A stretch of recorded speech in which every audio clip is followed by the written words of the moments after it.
Welcome to MsMojo, and today we're counting down our picks for cartoons that fumbled at the finish line. What's going to happen to you? Well, a good captain always goes down with his ship. Number 20, Doug. Dear Journal, can you please bring Doug back to Nickelodeon? Most who followed the middle school adventures of Doug Funny were disappointed when his TV show relocated to ABC. Well, I don't see what's so great about him. I mean, what's he got that I haven't got? Oh, nothing, Doug. Just everything. Many viewers felt that the later episodes lost the world's offbeat personality, with everything from character dynamics, storylines, and even music feeling dry and stagnant. The final season amplified these complaints, featuring plots that lasted too long and wooden moral lessons that no longer resonated with sincerity. Even the big moments, like Patty's long-awaited proposition for a date didn't feel as impactful as they should have. The Summer Harvest Moon Festival is coming up soon. Maybe I should ask you out on a date. Finally. For a change. Sure. The once beloved Nicktoon ended on a disheartening note, followed by a lackluster movie release that only worsened the blow. Number 19, Johnny Bravo. Cameos from celebrities are a trick Johnny Bravo pulls multiple times, but most fans wouldn't argue they're what defined the show. So why does the finale of the whole thing center around a guest appearance from Shaq? Shaquille O'Neal Summer League basketball camp.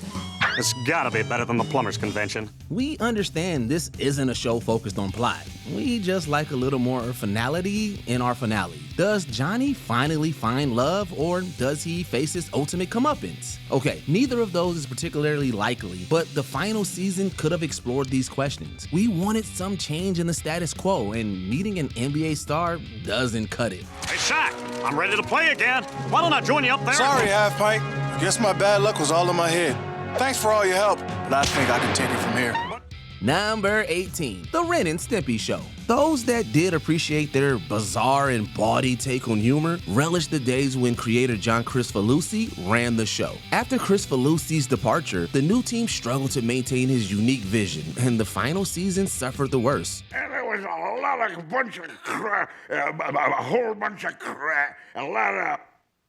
Crap? Compared to the early stuff, fans found the stories to be formulaic, and the animation somehow lacked the bold originality and delightful grotesquerie that made it stand out. Consequently, the final season felt like a big letdown that was unfortunately predictable under the new leadership. Though, it was not as disliked as the Adult Party cartoon reboot, whose negative reception fully solidified the doom of Stimpy and Ren. Monster! How can you say those horrible things to me? Number 17, Wander over Yonder. Your approach thus far has lacked a certain gentlemanly tact.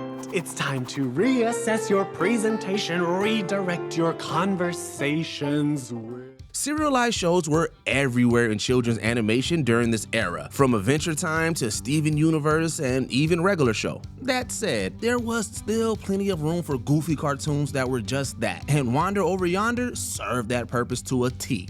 Until it didn't. The show proved why it's probably better if not all shows incorporate serialization in its second and final season. The show got canceled, making its experiment with longer form storytelling feel rushed. Lord Dominator in particular doesn't get the arc she deserves. We love a good redemption story. So I'm not your teammate or your partner in crime. What am I, boys? He's the bad guy. Number 16, Danny Phantom. Danny Phantom is a beloved Nickelodeon show from Fairly Odd Parents creator Butch Hartman, known for its spectral hijinks and overarching plot lines. Unfortunately, it ended in a way that, while not ghastly, left us feeling disappointed. Equipped with the latest teen technology, they're going to stop ghosts and succeed where Danny Phantom has so obviously failed. teen ghost fighters. The awkwardly paced and overstuffed two-part finale makes us wish we could have seen our second favorite Ghostbusters in a feature-length conclusion instead. That said, we've already seen the Fairly OddParents reboot. Could Danny Phantom be next? We'd love to see these characters again for a second goodbye with some room to breathe, especially now that the Danny and Sam romance is hopefully out of the way. This whole ride we've been on together, I wouldn't change it for the world. Not one bit. Me neither. Number 15, Wizards Tales of Arcadia. While technically a miniseries, Wizards was essentially the third chapter in a trilogy. It had the daunting task of concluding not one, but 3 separate animated shows set in the science fantasy Arcadia world co-created by visionary filmmaker Guillermo del Toro, being the follow-up to Troll Hunters and Three Below. Unfortunately, Wizards received the shortest runtime of the 3 shows, despite having the most ground to cover. I need you to bring me the Guardians of Arcadia, with haste! Oh, it's our moment, all right. As errand boys. The concluding series has to resolve an entire universe, and the pacing suffers for it. There was an Arcadia movie released after this, but unfortunately, it has a similarly mixed reputation amongst viewers, with complaints about underdeveloped characters. We need to help him! Can you shadow portal us back? I tried. I'm spent. Besides, Belrock's magic is too strong. Number 14, The Flintstones. Some say the Flintstones went downhill with Pebble's birth in season 3. Others point to Bam Bam's arrival in season 4. Even well into season 5 though, the show was still producing strong episodes like Dr. Sinister. Okay, what now? Yet, most agree that the series officially jumped the Brontosaurus in season 6 with the Great Gazoo. The amenities are in order. I am the Great Gazoo, and I thank you for rescuing me. Like Scrappy-Doo, we're sure that Gazoo has his unapologetic fans. However, there's no denying that his very presence undermines the show's prehistoric premise, and his grating voice doesn't help. Gazoo aside, the final season included some of the show's most boneheaded storylines, like Fred turning into an ape. Despite Gazoo's exit in the penultimate episode, we're not confident that the show could have recovered had it gotten a 7th season. Yahoo! Yabba dabba doo! At last I did something worthwhile. Bye, Fred.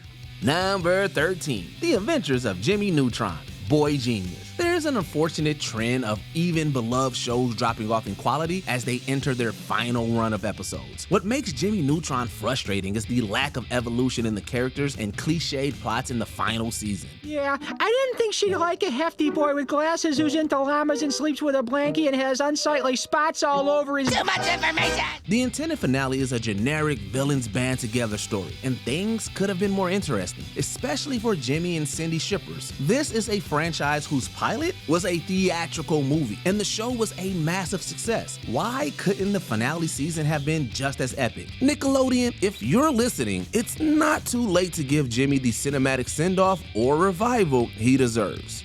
We can get other actors, right? No, impossible. They're irreplaceable. Cindy is Princess Butterface. No, we gotta get all of them back. Okay, I'll get them. They're not gonna stop this movie. Number 12, Rugrats. Nickelodeon seemingly has a habit of letting beloved shows in unceremoniously. Even after running for over a decade and being one of Nickelodeon's most popular shows ever, receiving 3 theatrical films, Rugrats ended with a whisper, not a bang. Here's your cake! Your cakey turned into melty stuff. The finale is a run-of-the-mill episode instead of a celebration of a show with a 13-year legacy that helped put Nick on the map. The all-grown-up sequel series shows us what Tommy and the gang got up to as teens, but we wish we got a more fitting end to their era of infant escapades. Those were great times. I wish we could be kids again. My daddy wants to be a baby again. Of course he does. We have all the fun. Number 11, Voltron, Legendary Defender. To say that the final season of this once universally praised series was divisive would be an understatement. I'm afraid this is where we part ways. While season 8 got some positive reviews from critics, its audience score on Rotten Tomatoes doesn't even crack double digits. Viewers were especially upset regarding the fate of Princess Allura. one of the show's only women of color. Shiro and Curtis's wedding might have marked a significant moment for the LGBTQIA+ representation if the show had taken more time to flesh out their relationship. The pairing felt like an empty gesture after what happened to Adam the previous season, which showrunner Joaquim Dos Santos apologized for. I'm sorry. The drop in quality doesn't excuse the toxic backlash from various fans. That said, Voltron just didn't come together at the end. Number 10, the Powerpuff Girls. Sugar, spice, everything nice, and a dash of chemical X. These were the ingredients for an awesome cartoon. Get out of there! You're nothing but a big party pooper! But the Powerpuff Girls lost an essential ingredient during its last seasons. Creator Craig McCracken, who shifted attention to Foster's home for imaginary friends. Imaginative ones. Some kids aren't that creative, so they just copy what they see on TV. Powerpuff Girls was entrusted to the controversial Chris Savino, who couldn't maintain the sharp timing that McCracken brought to the table. It hurt so bad. The sunburn or the humiliation? Both. Following an underwhelming 5th season, the show officially lost its mojo and its JoJo in a sluggish final season. It's wicked awesome, bro. With cringe-worthy episodes like Sunscream and underwhelming villains like Pirate Crack McCragen. Get it? I'll be having that treasure, or I be not Captain Crack McCragen. The Powerpuff Girls were long past their prime. However, we will take the final season over any episode of the reboot, or that live-action show that never went anywhere. We don't talk about that. There comes a time in every dog sitter's life where she must put her foot down and say no. Number 9. Teenage Mutant Ninja Turtles. When the OG Ninja Turtle series ended, audience felt it had become too dark and brooding after starting on a lighthearted note. After I crush your friends into oblivion, you're next. With the 2003 series, it was the other way around. Fans praised the first 5 seasons for capturing the gritty edge of the comics. With season 6's fast-forward storyline, though, you could sense the censors urging the showrunners to tone it down. This is even more apparent in the final season. Back to the sewer. Nice! Get back! Kid-friendly tone came with some jarring redesigns. The turtles have pupils now? The stories felt flat as well, with the turtles having to fight another Shredder with April and Casey planning a wedding. At least the movie Turtles Forever ended this incarnation on a higher note. Today, we're more than allies. We're brothers. Number 8, Dexters Laboratory. Dexter's Lab had 2 opportunities to go out in style. The season 2 finale, last but not least. I wish that I could have saved the world from the giant monster. And the TV movie Ego Trip. While both brought a sense of finality, Cartoon Network decided to resurrect Dexter for 2 more seasons. He was the one who saved the future! What? No way! That didn't just happen! I wanted to be the one who saved the future. Unfortunately, creator Genndy Tartakovsky was moving on to other projects, and voice actress Christine Kavanagh was on the verge of retirement. Chris Savino took over as the main creative force, which went over about as well as his Powerpuff Girls tenure. Not only did the show undergo an underwhelming visual overhaul, but the comedy became slower, weirder, and at times trollish. Of course, Dexter. It would be my pleasure retrieving that information for you. Tartakovsky might have returned for season 4's Chicken Scratch, which originally debuted theatrically, but even then, the show had become a chore to watch. Number 7, Centaur World. It's always impressive when a cartoon can balance zany antics with more serious elements. It's just a bad dream. When I wake up, they'll all be back. It's just a bad dream. When I wake up, they'll all be back. Adventure Time may be a children's show, but it struck this balance perfectly while having surprising depth. Even Futurama could sometimes get serious, but it knew not to overdo it. In its final season, Centaur World strikes too strong a tone at any given time instead of finding a happy medium between the fun and the not so fun. It doesn't help that the payoff is a rushed finale that floods the viewer with a ton of last-minute lore. What did you do? What did you What did I do? What did I do? Why I waited for you?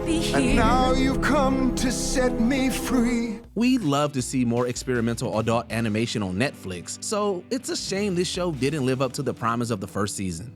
Number 6, Drawn Together. From the beginning, this animated reality show mashup prided itself on bad taste. In the earlier seasons though, the shock value was complemented by clever in-jokes and well-defined characters. See, look behind you! It's Denzel Washington! Denzel! By the time we got to the final season, virtually any wit went out the window in favor of forced dark humor and gross-out gags. This might be acceptable if the laughs delivered. Yoko Ono, Mitsubishi, I have a small penis.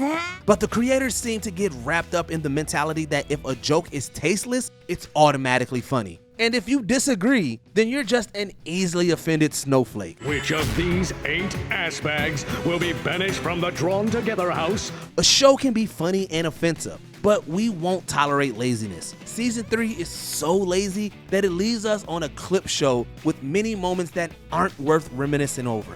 Number 5, The Boondocks. You might have noticed a trend with several of these shows. Once the creator left, the series should have called it quits as well.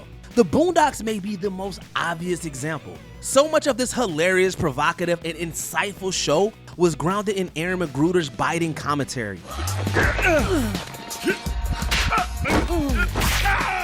With McGruder not returning for the 4th and ultimately final season, the show became a cheap imitation of itself, with the commentary being sacrificed in favor of senseless shock humor. I'ma get a spin-off show called Black Assistant Bitches Who Kill Their Bosses. How bad was the final season? Based on the Emmy submission ballots, the crew apparently didn't even enter it for Outstanding Animated Program consideration. There were talks of McGruder returning for a reboot, but with that project scrapped, we'll have to settle for rewatching those first 3 seasons. I don't know if this is breaking news, but we've been wanting to do the show, and Sony and it's they decided that they're going to pull the plug. So. Number 4, The Fairly Odd Parents. After the conception of Poof in season 6 and the introduction of Sparky the dog in season 9, could this Nicktoon fall any further from grace? Nothing could be worse than this! Okay, I wish we could find Cosmo and Wanda and escape from the lizard vending machine! The worst was saved for last, with season 10 bringing in Chloe Carmichael, Timmy's new neighbor who he must now share his fairies with. And if I don't get to, it's gonna get ugly! Just like the theme song's updated lyrics, Chloe's presence simply felt forced, with Nickelodeon desperately attempting to milk what was left of this series. Almost a year after the season 10 finale, Butch Hartman announced that he was leaving Nickelodeon, was scribed by creator Greg Weisman. Hartman's exit essentially marked the end of the original series. We wish the show could have received a more ceremonious send-off, but at this point, its cancellation was a relief. We need to work out our differences. Sorry, sweetie, but that's a garbage idea. Number 3, Teen Titans. It's a bit ironic that Things Change is the name of the finale of this superhero action show, given that the episode and the season don't seem interested in finishing any character arcs. I saw Tara. Wow. When? I know. Isn't it great? I saw her downtown. What did she say? I didn't actually get to talk to her. A better name would have been Things Change, People Don't. Or the more things change, the more they stay the same. The point is, it was disappointing, leaving the final season on a sour note. The TV movie Trouble in Tokyo was no more conclusive. So, I guess we have to go back home now, huh? Beast Boy, sometimes even heroes need a vacation. The Teen Titans later received a more comedic adaptation with Teen Titans Go, and while the original still hasn't received a full revival, it did at least get a fun crossover with a new version. Number 2, Star vs. the Forces of Evil. Star is one of the most energetic shows that Disney has ever produced. While the series never lost that energy, it did lose focus going into its last season. Throughout its run, the show seemed to be building toward one thing, only to abandon certain storylines and characters in the end. If you're too weak for this, you'll never survive against a Mumin.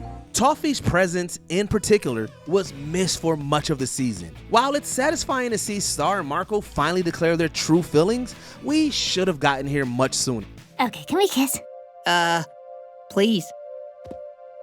The showrunner could have learned a thing or two from Kim Possible, which used its final season to explore Kim and Ron as a couple. Where the Starco romance dragged on, the finale has the opposite problem with too many rushed elements packed into 23 minutes.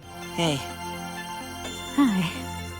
Before we continue, be sure to subscribe to our channel and ring the bell to get notified about our latest videos. You have the option to be notified for occasional videos or all of them. If you're on your phone, make sure you go into your settings and switch on notifications. Number 1. Gargoyles. Season 3 of Gargoyles, aka the Goliath Chronicles, opens on a promising note.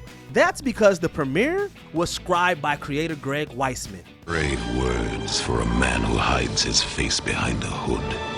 After that, Weisman had little creative input. A shift from syndication to ABC came with stricter censorship, leading to Weisman's falling out. Thanks, Fox.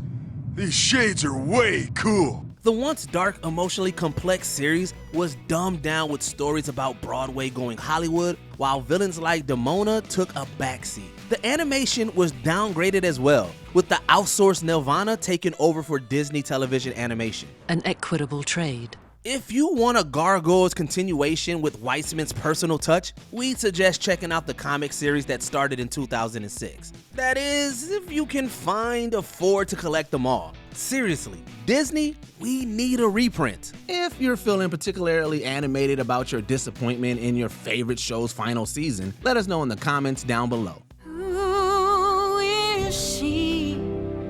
She's some stupid horse, and I ate her hair for like a year. Do you agree with our picks? Check out this other recent clip from MsMojo. And be sure to subscribe and ring the bell to be notified about our latest videos.